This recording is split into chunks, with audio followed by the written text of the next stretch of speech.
Coach Lalor, thanks for joining us here today, and congratulations, first of all, on your state championship in 2009, your fourth one as a head coach, and your fourth at Stillman Valley. Extremely impressive. And as a coach, as I get into this, I gotta wonder. I got a million questions for you. So let me just start. What are some of your beliefs in creating a sound defense? How are you guys playing sound defense year in and year out?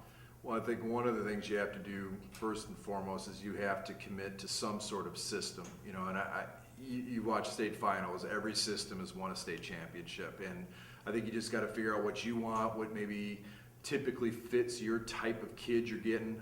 We're a 5-2 team. I have a couple beliefs about that. I think with as much double tight that you still see at the high school level, you have to create a way to have a 5-man line. So, 5-2 or 5-3, whatever it happens to be. I believe in having 2 inside linebackers versus more of a 4-3 with just one, because we weren't always getting that one dominant kid to hold down the middle. So I kind of feel with having 2, even if we have a dominant kid, we're just that much further ahead. But by having the 2 guys on the inside, we're able to kind of control the inside run game of another team, which I think if you can't control the inside, everything snowballs from there. So those are a few things as far as like an X and O type of thing. I think understanding defensive coverages and how to implement them, whether your cover 2s and 3s and how you match up with people. I think understanding how a defensive backfield works is incredibly important because you need to have, in my opinion, you need to have a little bit of flexibility with that, particularly with all the spread stuff that we're seeing nowadays. And then just a couple other notes that I've had written down here. The one thing we just try to be is extremely fundamentally sound. Try to teach your kids whatever system you're running. Besides for the gap part of things, try to teach them, how to, D-line, how do you take on a block? Your linebackers, how do you plug the gaps correctly? Your DBs, and I don't think you can ever do too much drill work as far as that goes. And then I think the other big key with defensive wise with the teaching is to try to keep things pretty simple. For those people that have seen us play, it may look like we're doing a few things defensively, but we really got a handful of fronts that we're running. We shift kids around a lot. We fake a lot of things and this and that. But when it comes down to it, we're running a handful of fronts, and you hear it all the time in the pro game. They talk about getting kids to play fast or getting the pro athlete to play fast, and that's what we're trying to do here too, is to get kids flying around, be real fundamentally sound, and then I don't think you can ever just flat out overlook, teach your kids how to tackle. Be physical and how to tackle.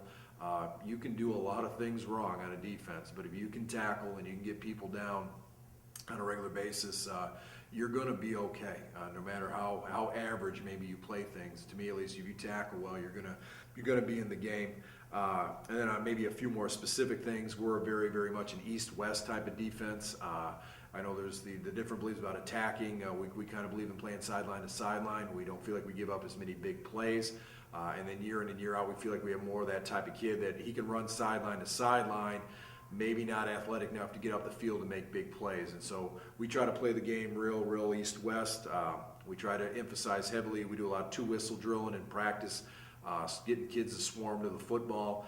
We just feel like we can get 6-7 kids on a ball carrier, we'll wear people down, we'll create problems and create a lot of confusion. And as I said at the beginning, just try to be very, very sound in whatever it is that you choose to do. All right, so that's defensively. What else would you say, if somebody were to ask a broad question, and you only had a minute and a half, 2 minutes to answer this. Coach, how are you guys winning so many football games? How are you winning titles repeatedly? So very broad. What are some things, I guess, program-wise, that you're doing to be so successful? I think one of the biggest things, and my greatest advice to anybody that's getting in this game or wants to be a head coach is whatever you do, have a system. Whether it's your fundraising or your weightlifting or your offense or your defense, figure out what you want to do and try to get very, very sound at it so that those kids truly believe that you know what you're talking about, that you really know triple option in our case or 5-2 defense, and learn every little thing about it. We've been running option here for 12 years, and every year there's still something that we're going to see for that first time. But that next time when we see it, it doesn't confuse us, and we beat it and so on. And then I think the other big thing as a program, and particularly as a coach, prioritize what's important. Team meals and maybe a highlight films all the time. So that's all great.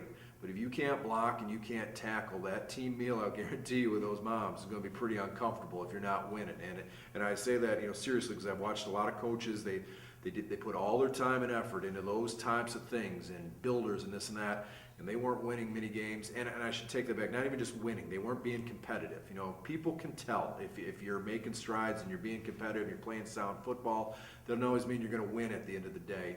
But you need to prioritize your time. Spend your time learning about fundamentals, learn your time about practice planning, and probably most importantly, learn about how to communicate and motivate kids. Because if you can get them to play hard and believe in what you're doing, you can do a lot of things wrong.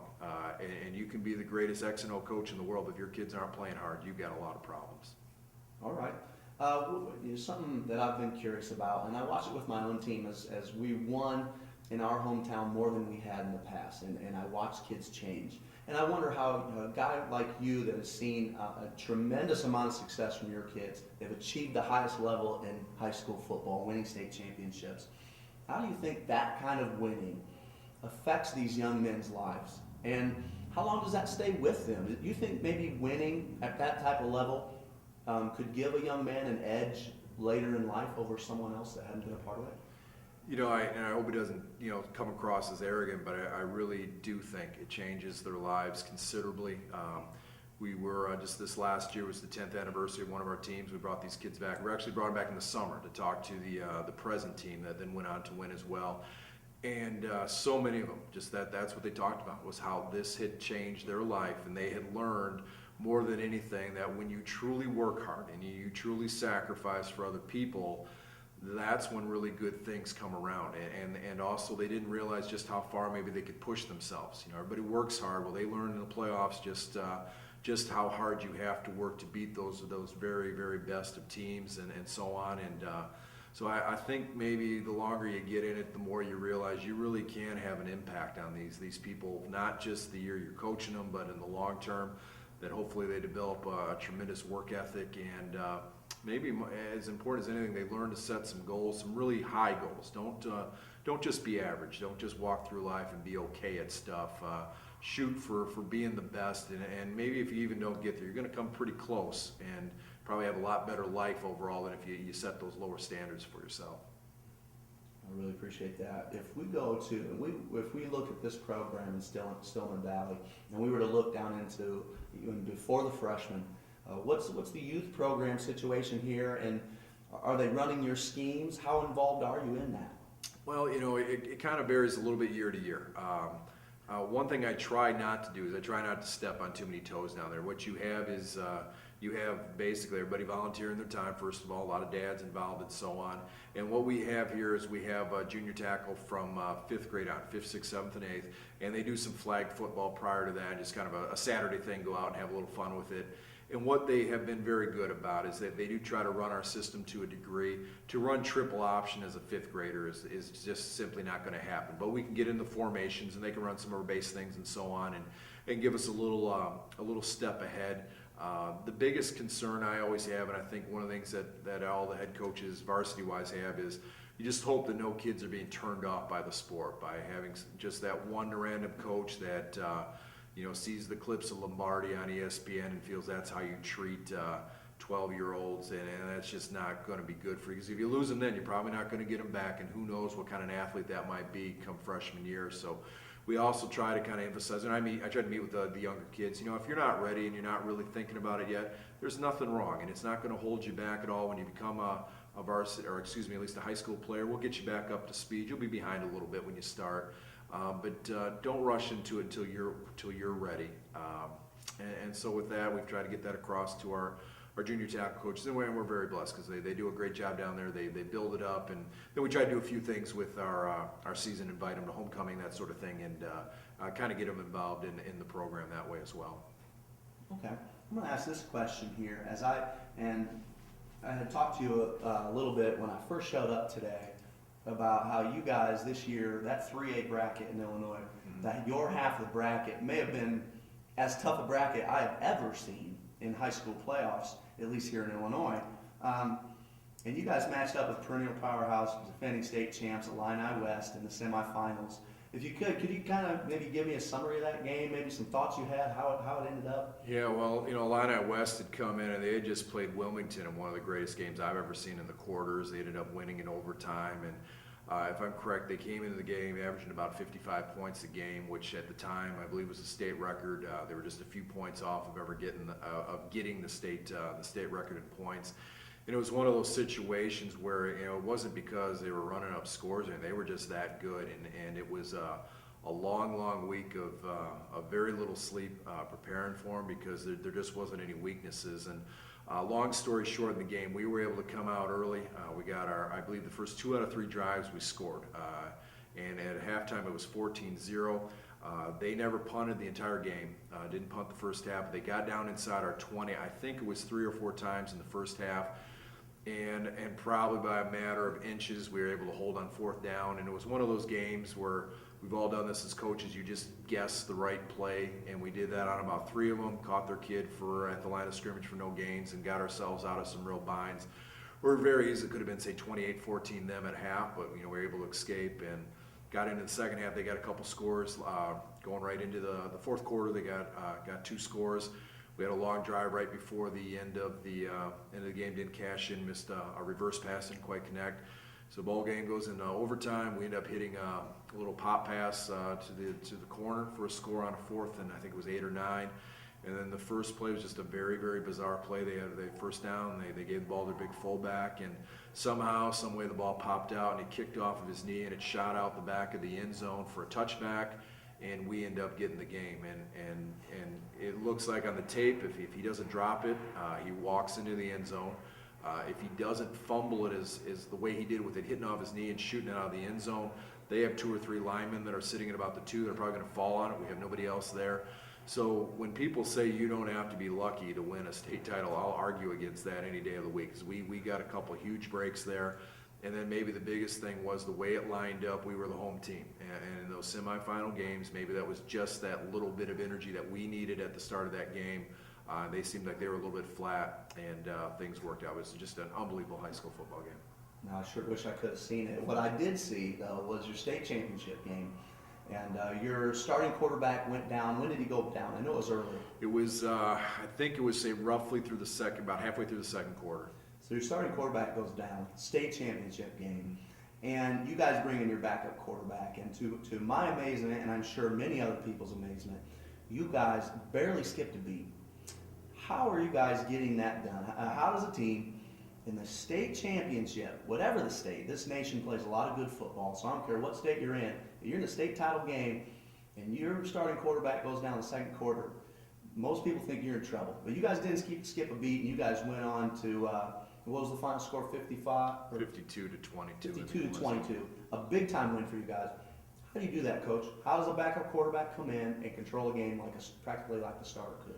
Well, a couple things. First, to say I wasn't concerned would be a complete lie. I mean, we were very concerned about what would happen, but I think the biggest thing is that we try to get those quarterbacks in place from their freshman year. And at least in our state, in our league, we play a freshman schedule, we play a sophomore schedule, and then our junior and seniors compose the varsity teams. So we're playing 3 games a week. And one of the things that we do is, even if, say, the freshman quarterback is better than the sophomore plays on the sophomore level. And then, of course, the freshman has his game. We guarantee ourselves, for the most part, that individual that is the senior quarterback, whether he's starting or not, has had 4 years of practice and game experience. And so his name was Scott Eller, came into the game.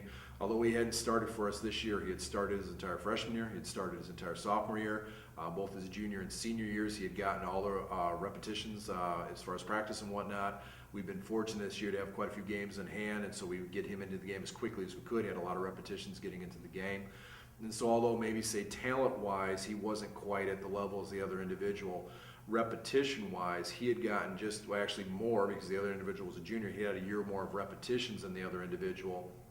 And then something else that maybe we do a touch different in practice, we basically split our reps about 50-50, maybe a little bit more 60-40 come playoff time. But during the year, he's getting just as many repetitions as the other individual, because our fear is always, what if this happens? If you have that individual go down, you're in a lot of trouble. And so that's the one position we always make sure we're repping that thing 50-50. And then the other thing we do with our backup is we just try to have a set group of plays that they can run real well, and that's what we did in the state game. We kept it to us a little smaller package, kind of looked like the same stuff, but there was a little bit smaller package so that he would have a chance to be successful. But to me, if you don't rep those kids for 4 years, you could be in a really, really terrible situation versus he could step in and manage the game and do a nice job. And to the kid's credit, we won't give you all the credit. That kid came in and really performed well at a heck of a tough time to do so. So to his credit too, make sure you tell him I said how impressed we were, I guess, the rest of the state with his performance. So great job to him. Coach, thanks for joining us. And we look forward to seeing you maybe at a lot more state title games in the future. Well, thanks for having me on. I don't know with what's happening if I ever get there again, because we've been more than blessed, and just everybody that's watching this stuff, remember to just try to let's keep coaching these kids up, make them better people, and if you ever get a chance to get in the state finals like we have, trust me, it's worth all the work, and it's a wonderful experience. So just keep working hard. Thanks a lot, Coach. Thank you. Ready?